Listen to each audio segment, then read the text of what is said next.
looking for natural and effective ways to balance your hormones quickly after birth? Well, then you are in the right place. Welcome to this video. My name is Celine Bilgin. I'm the founder of Luscious Living, where personal growth meets wellness. I'm a holistic nutritionist specializing in women's hormone health and the best-selling author of the Painless Period Guide. You just gave birth.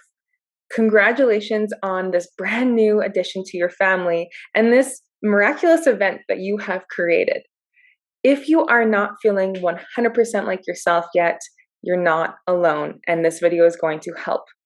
So we're going to talk about postpartum depression versus postpartum blues, the important impact of the placenta, and how you can actually use your placenta to increase progesterone, and some other key ways to feel your best.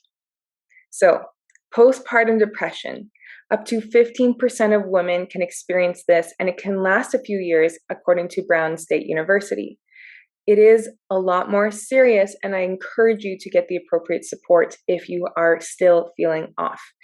Nutrition is going to be a big impact because blood sugar and nutrient depletions all play a role in the mood, and hormones, of course. Then we have postpartum blues, and this is a bluesy, sad feeling that can last up to 2 weeks and actually impacts about 60 to 80% of women. So using the tools that I'm going to share with you today, along with other videos in the future, know that you can take these action steps. And if what you're doing is not working and you're just looking for more support, please ask for help, okay? To your community, another health professional, etc. So let's talk also about the placenta. The placenta is the physical connection between mom and baby during pregnancy that's developed in the first week of pregnancy. It's responsible for producing progesterone. And progesterone is that feel-good hormone that maintains your uterine lining. And this is also why pregnant women are just so glowy and beautiful, thanks to progesterone. Progesterone and estrogen also play a seesaw effect. So if during menstruation you are experiencing spotting, you're really experiencing PMS, there is a good chance that you are low in progesterone and higher in estrogen. Even after birth, we really want to be mindful of having that balance, okay? We're going to talk about that in a moment. But first, I want to talk to you about a very effective, time-tested tool that might be a little strange to us in the West. But just because it sounds a little strange, I'm just giving you a little preface here, I encourage you to still look into it. And sometimes we have resistance to things that might seem a little different or new. Again, have an open mind here, okay? That's what I'm going to ask. So what I'm going to say is that I encourage you to speak to your midwife or health professional about preserving your placenta. Because we see that when women ingest their placenta after birth, tincture form, dehydrated, it helps to boost progesterone and maintain those levels and have a gradual decrease rather than all of a sudden you give birth and you feel sad and not like yourself and don't know why. Because progesterone is so high during pregnancy, all of a sudden we have this drop off, and so no wonder you're feeling completely off, right? And sad and perhaps even anxious. Progesterone is responsible for this.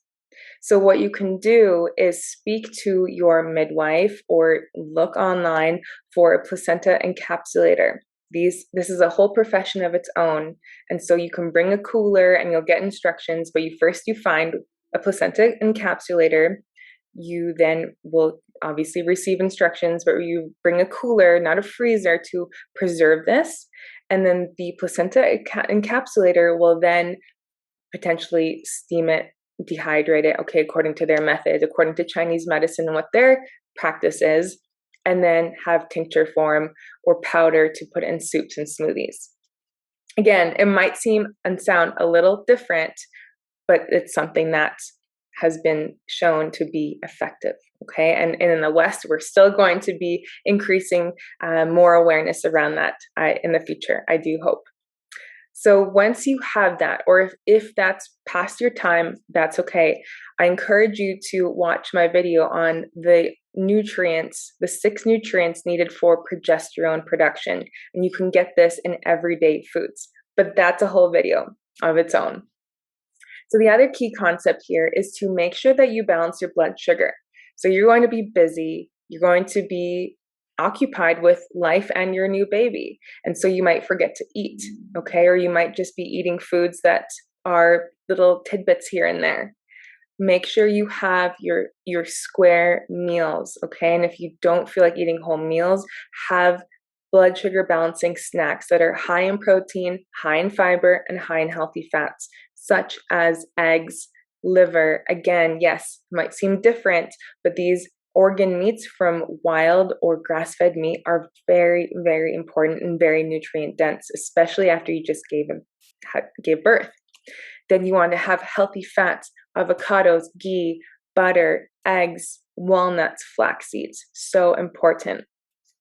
You also want to be making sure that you have enough vegetables, leafy greens, fiber. Okay, these are really important for the B levels, the B vitamins that you're going to be getting. Also fiber, because we need to clear this excess estrogen in order to boost progesterone as well by clearing out excess estrogen through the stool and the liver. And again, fiber bulks the stool.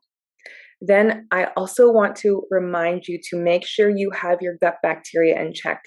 Having lots of probiotic and prebiotic foods that are going to balance the gut bacteria and balance your hormones, also balance your mood.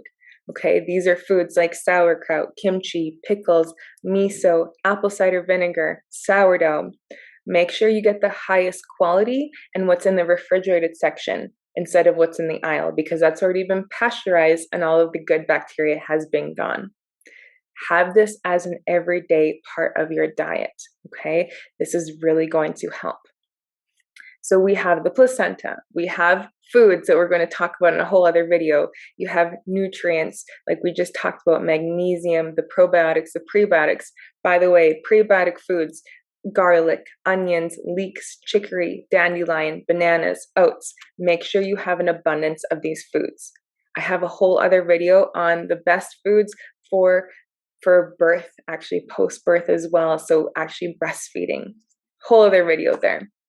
The other tip I want to give you is to go natural as much as possible with your skincare, with your makeup, with your laundry detergent, because what happens is xenoestrogens found in these products, so xenoestrogens are chemicals that mimic estrogen receptors in the body. So they bind to the body and the body recognizes it as estrogen, then accumulating. Okay, it's harder to detox from these, and then we all of a sudden have more estrogen than we need, which creates other problems and then makes us have lower progesterone. Okay, so see what's in the ingredients of these common products that you put on your skin and in your body, and see if you can go natural one step at a time, because this will help your hormones immensely.